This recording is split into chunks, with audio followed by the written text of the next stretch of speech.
you like to sit?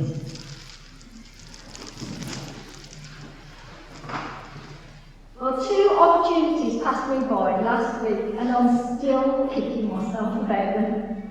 The first was hearing some children at the place of welcome getting really excited and they were saying, "Oh, it's Christmas in 2 days."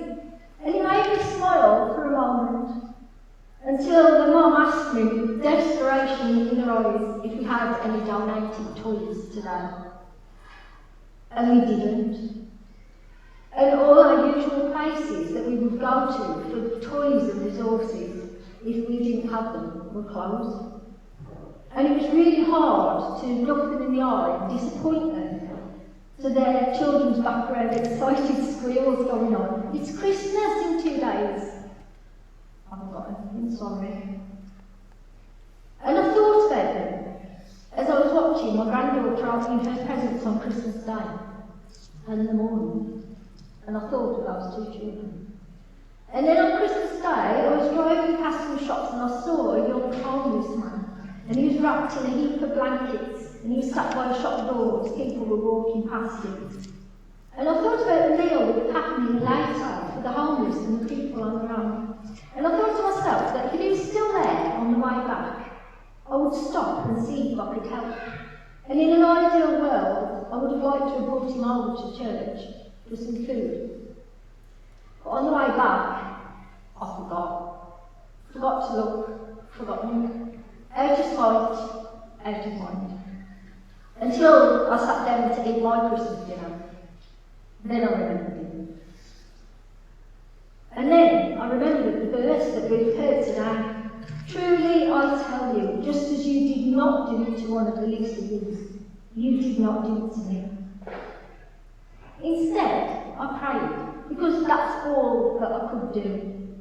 And I prayed not just for them to find help, not just for everyone who needs to find help, but for God's kingdom to come, to end all this oppression and greed and injustice that is the cause of it all.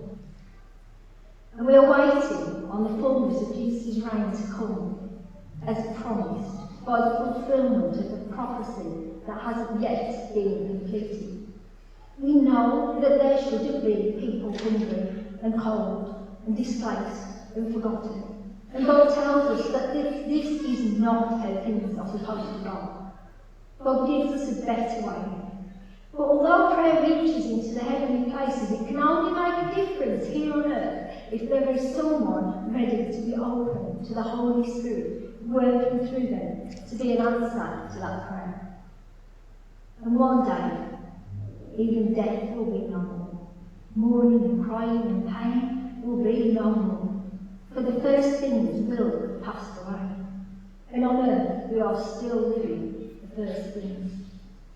But when Jesus comes again next time, not as a weak, vulnerable baby, but as the fullness of all glory, there has to be a judgment, a moment of action, unlike any that's gone before, when anything evil will be subjected to the light of God's immeasurable rules and burn away.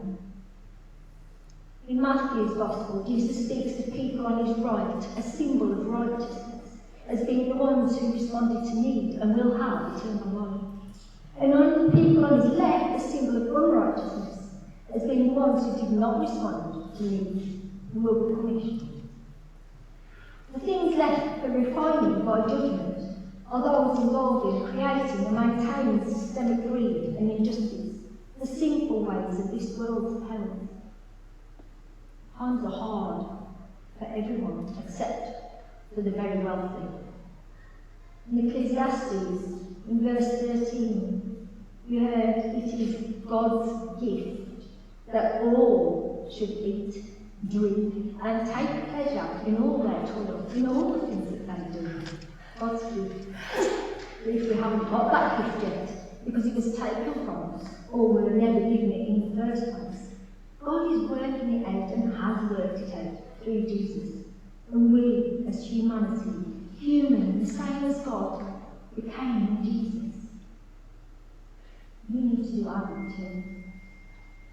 Because God came as one of us, not for an experiment or just for the fun of it, Jesus is the liberator for us, with us, alongside us, and in us. But freedom in Christ has to be claimed and acted upon in ourselves, with each other, and across nations. We find our freedom, we find our true human and true divine nature when we are working together to help each other, coexisting and cooperating. This is the way that we live eternal life right now. No one lives for themselves. It's the very nature of God to be this way.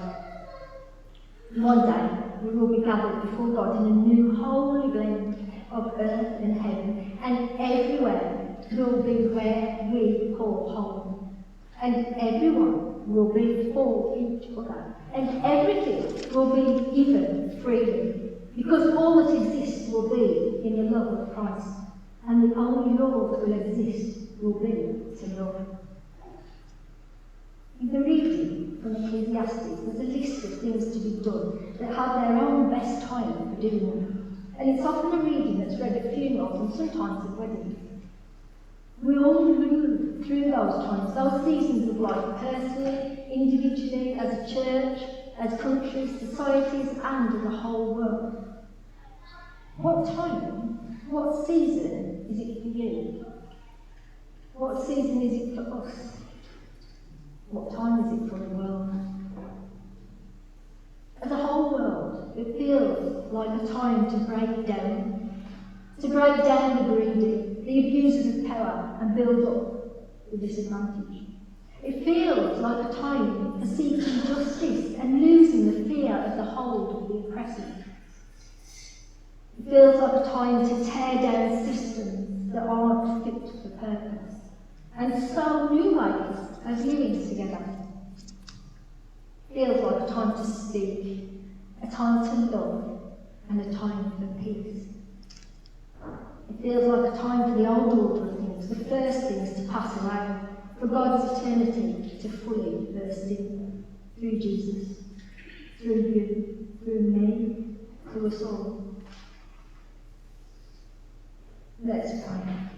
Reveal yourself to us again, Lord Jesus. Be born in us again, until you are all